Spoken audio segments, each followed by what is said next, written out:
আরেকবার city bank core vision for সাকসেসে আমরা আলোচনা করছিলাম বাংলাদেশের সমাজ কল্যাণ খাতের উদ্যোক্তা নিয়ে।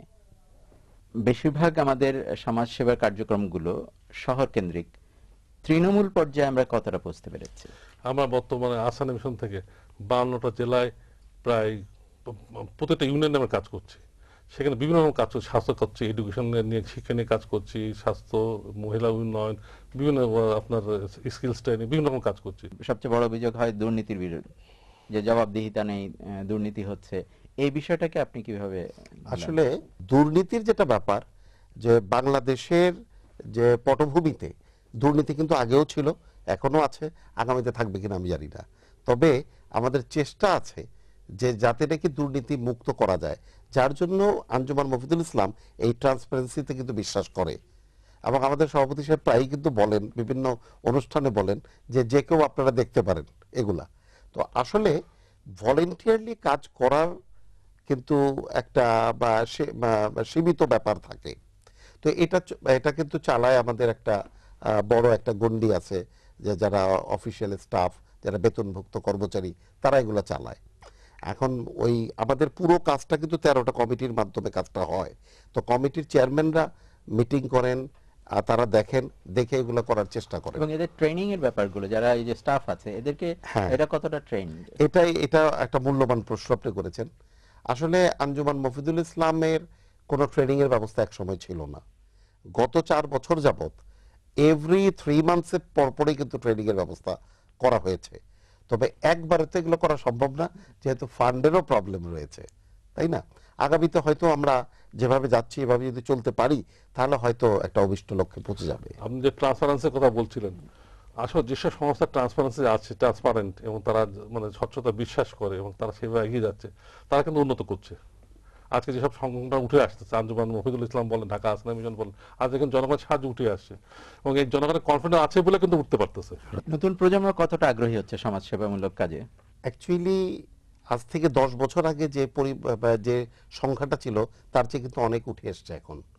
হ্যাঁ, তবে তারা কিন্তু এখনো অনেকে মনে করে যে এগুলো সব অবসরপ্রাপ্ত লোকদের কাজ। যেমন 1995-এ জাতিসংঘের যখন 50 বছর পূর্তি হলো, বাংলাদেশ থেকে একজন সমাজসেবক হিসেবে আমার সেখানে যাওয়ার সুযোগ হয়েছিল। ওখানে আমাদের একটা সেমিনার হলো, সেখানে দেখলাম যে সমাজসেবা সব ওনারা করেন সব বিকলাঙ্গ লোক, হুইল চেয়ারে এসছে সবাই, ঠিক আছে? কারণ ওদের কিন্তু তখন ওইটা করেই চলতে হয়, ওই সময়টা পার করতে হয়। তো আমাদের দেশের তো অর্থনৈতিক অবস্থাটা এমন যে মানুষ কিন্তু নিজের কাজ করে সমাজ সেবা করার সময় কিন্তু খুব একটা পায় না। আপনি অনেক ভালো সুযোগ, ক্যারিয়ার ছেড়ে এখানে এসেছেন, তো নতুন প্রজন্মের জন্য আপনার কি পরামর্শ হবে? আমি আজকে আনন্দ পাই যখন মানুষের মুখে হাসি দেখি, যখন যে কাজ করার সাথে সাথে আমি কিন্তু পুরস্কৃত হয়ে যাই। এইটা একটা লোকের মুখে হাসি দেখলে কিন্তু আমি পুরস্কৃত মনে করি যে না, আমি আজকে সফল একটা কাজ করলাম।